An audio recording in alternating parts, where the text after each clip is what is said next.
Hey guys, welcome back. Here we are, 2020. It's the 15th of January today, and not really in the mood to do a proper full-on vinyl finds with fancy sound clips and cutaways and stuff like that. So I'm gonna do one of these sort of videos where I just show you some stuff from behind the camera.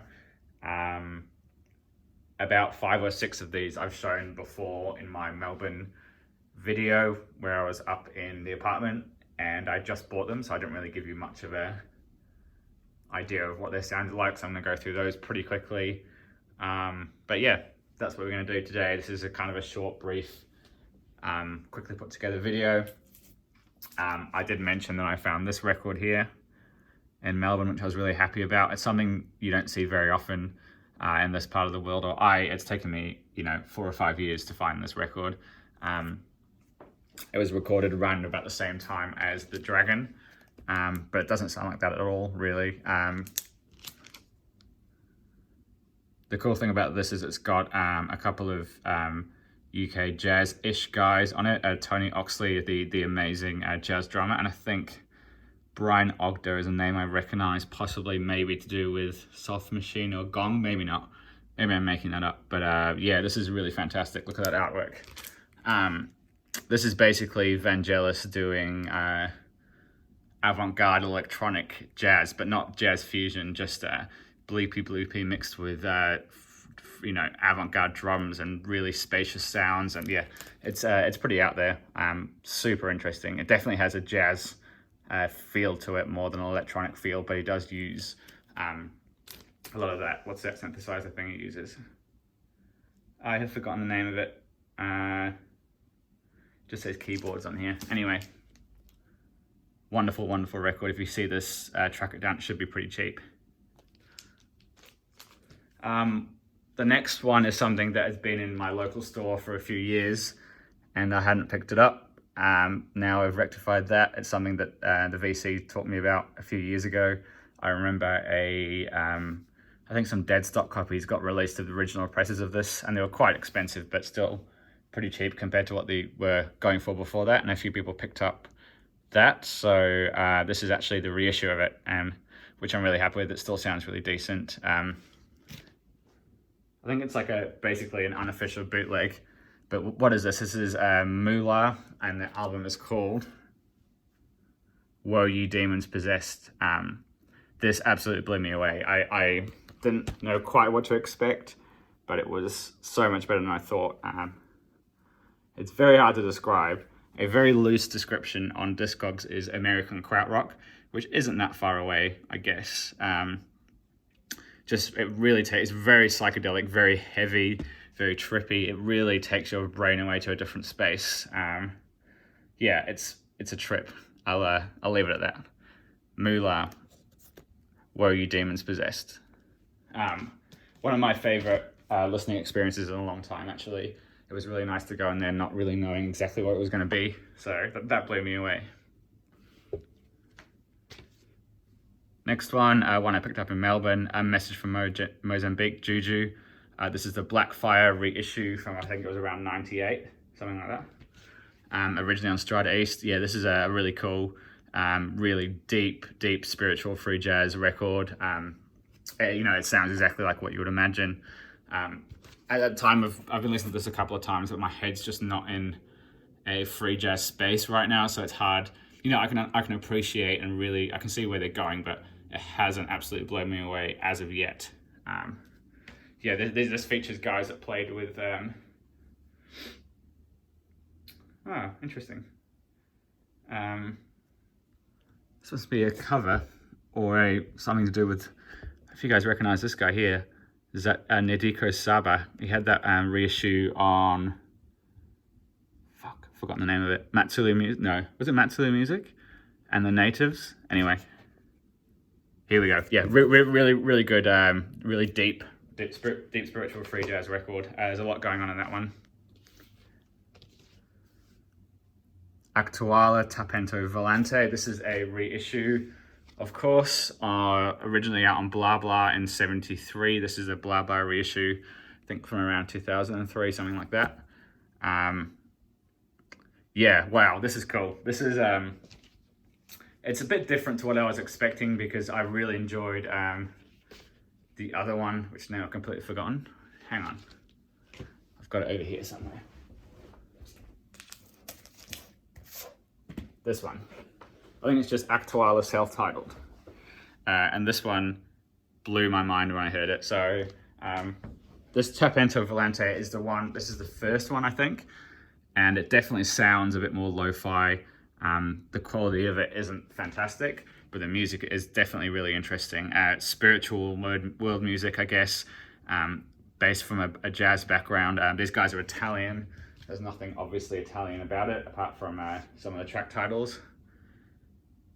My friend Ben commented they used the template of Terry Riley's NC as a background, and someone's graffitied over the front of it, which I thought was quite funny. Pento Volante. Yeah, really cool. Definitely recommend checking this out. All right, next up. This is something that's been on my list forever. I finally picked it up. If you know this, you know this. I only very recently realized what the cover is when I looked at it properly. Having never had I've only had seen photos of this online sort of thing, so having the blown up version of it, you can see what that is. Yeah, this is an absolutely wonderful, I guess it's psychedelic folk or acid folk from Germany. So, you know, you could loosely say krautrock, but it's not really. Absolutely gorgeous. This is the sort of thing you could play in autumn. Just really lush and delicate. This is a reissue, I think is it maybe an early 80s reissue. But it's cool because it has one of my favorite labels.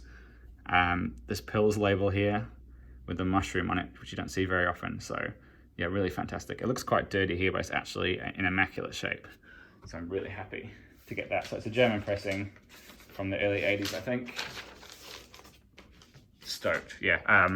This one is something that I sort of coupled together with the Brosel Machine album, which I still don't have either, but I'd love to get a copy of that. Absolutely wonderful. Holderlin's Traum. More butchering of titles. Look at these guys as well. Everyone in the 70s just looks so much older than they probably are with those haircuts and mustaches. Yeah, really, really great. Really lovely vocals and instrumentation. Quite sparse, quite flowing, and yeah, having a mind blank on comparisons. Well worth checking out. Moving in a different mood, this is Harry Parch, Delusion of the Fury. This is really, really good. It's taken me ages to get my head into it. It's 2 LPs, so 4 sides with different moods on each piece. So if you can see there's a side on a Japanese theme and 2 based around an African theme. I actually fell asleep to this the other night in a very nice, relaxing way, not in a boring way. This is somebody that I wanted to check out, and I had some trade credit, so I picked this up and sort of delved into it head first, really. Really fantastic. It says first recording, but I think it's the first recording of this piece of music that he wrote, not his first recording. I actually think this was one of the later ones in his career. But yeah, there we go. This is I think it's a music and vinyl repress. It's not an original. I figured for this sort of music, I'll just go with, I'm never going to find a clean original of it, so happy to get a reissue. Really, really interesting. Modern classical, avant-garde, all that stuff. Yeah, good, really good. I'm sure a lot of you guys know this sort of stuff anyway. Whipping through these. This is really good, man. This is like, really has grown on me. I wasn't sure what to expect, but I remember seeing people post originals of this a few years ago. I think Tom Minko, Hey Tom, and Dave Belson possibly showed this a very long time ago. And this is the reissue from last year. Carlton Hester and the Contemporary Jazz Art Movement, Hesterian Musicism.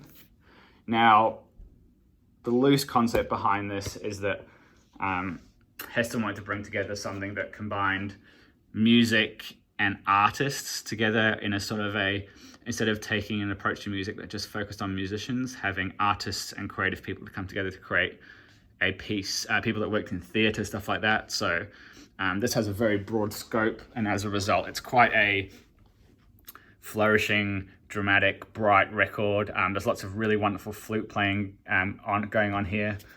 Some really nice sounds, and it definitely took me a few listens, but I now really like it. It's grown on me a lot. So yeah, you can see there's a flute trio, flute quartet, and lots of instruments going on. Yeah, and a very, not dramatic or theatrical, but it has a very big, playful sound to it, I would say. Yeah, really good. So originally came out in 83, I think. Something like that. Great stuff. All right, got a few more to go. God, do I need to speed up? Something I picked up very recently. This is the 1998 repress of Kelly Patterson Maiden Voyage. The original goes for what I think is silly money. They start at $100 on Discogs for a VG copy. And to me, I don't think this record is worth anywhere near that amount of money. I picked this up for under $20, which is probably what it's worth. I think it's really nice and really pleasant and really decent, but it's not mind-blowing. It's not even really a fantastic example of this sort of music. Highly produced, I guess it's soul music with funky touches to it. I think the thing that holds us together a bit is some of the funkier tunes and the people who play on this. I don't think she's got a particularly strong voice. It's in a very high register and doesn't really go anywhere. It doesn't really showcase much of a voice. It's a very nice, pleasant record. I don't think it's worth a stupid amount of money. But yeah, there you go. So the other thing is, this is quite cheap still on Discogs. I think it's around $12 or something like that. And I don't know if this is a symptom of it, but on the Discogs comment, someone has written that this is a terrible pressing that sounds like a CD.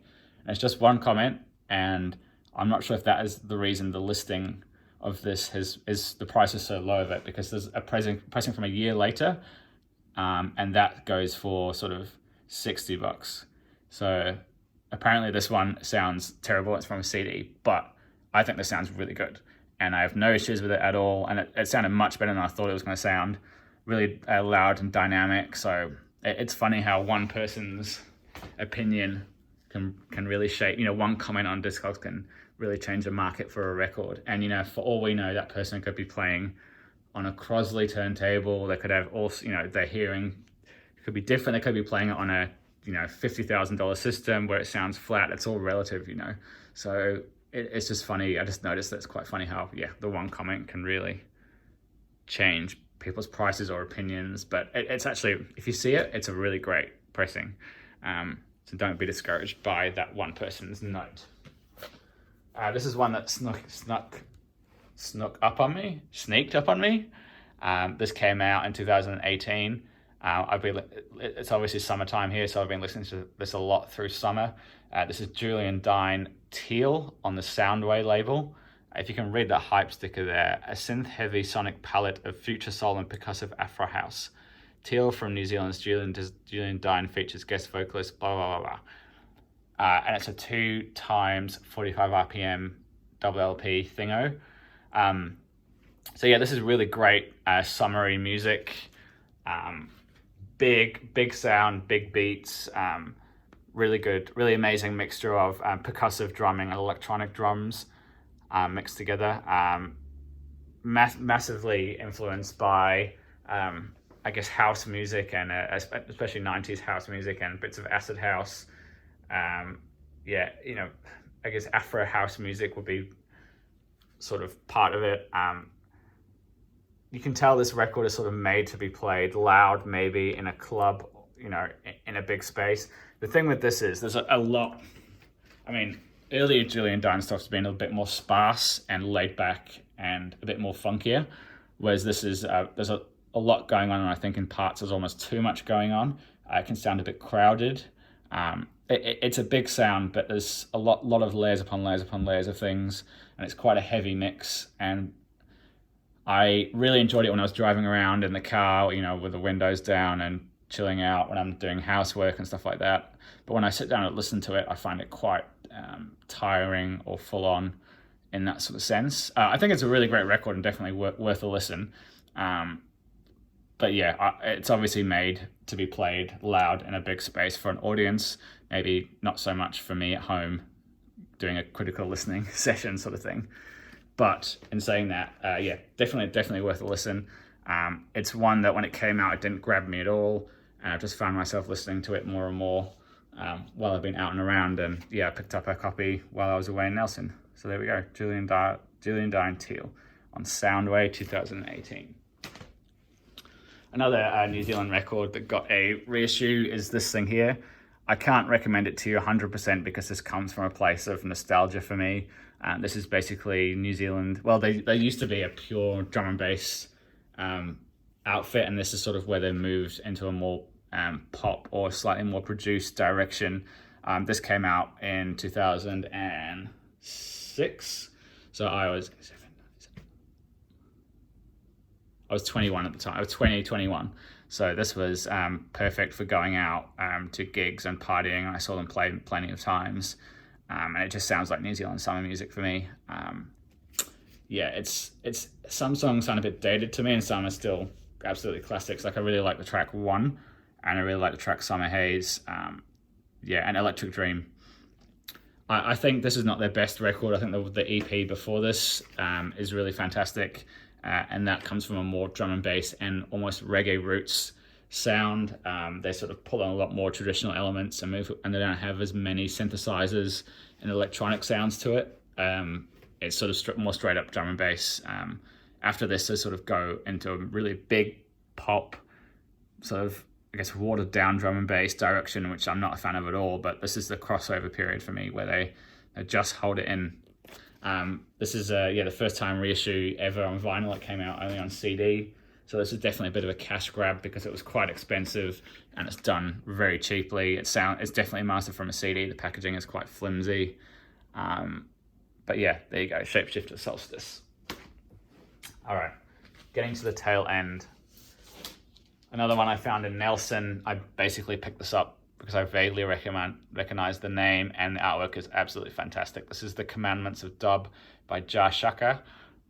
This is a really heavy, trippy dub record. Shaka is someone that is still going today and sort of one of the first people to set up a sound system in the UK and travel it around. He's become a bit of an institution over there, been playing for years and years.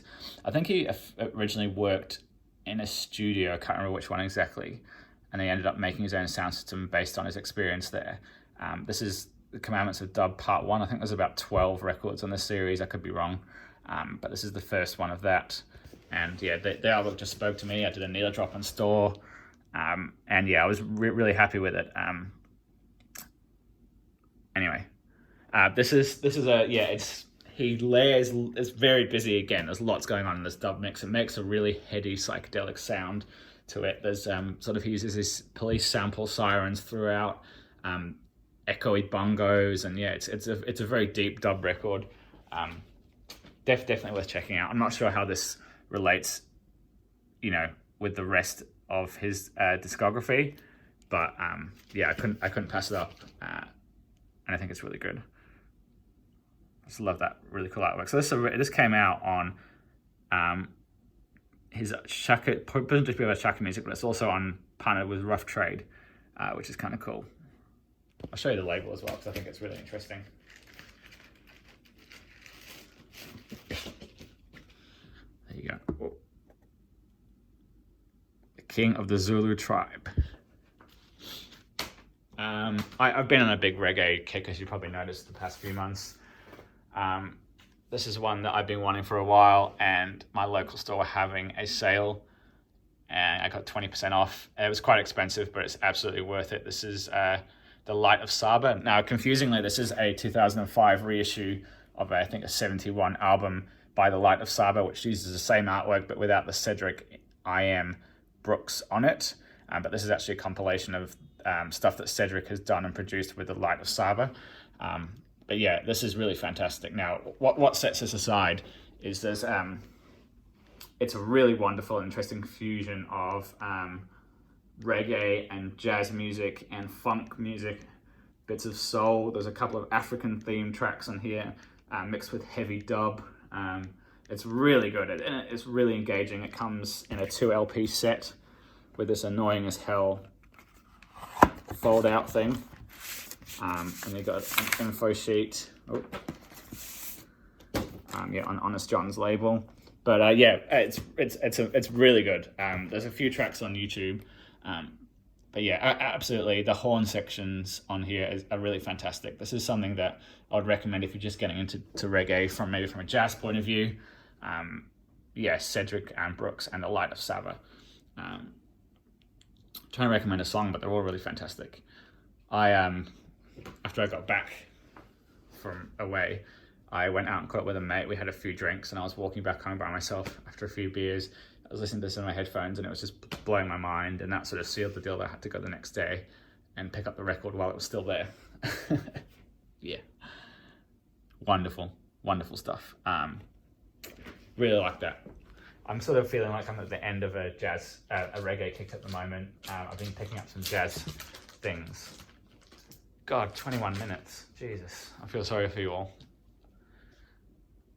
All right, finally got a copy of this. I don't need to talk about it too much. Ascension, John Coltrane.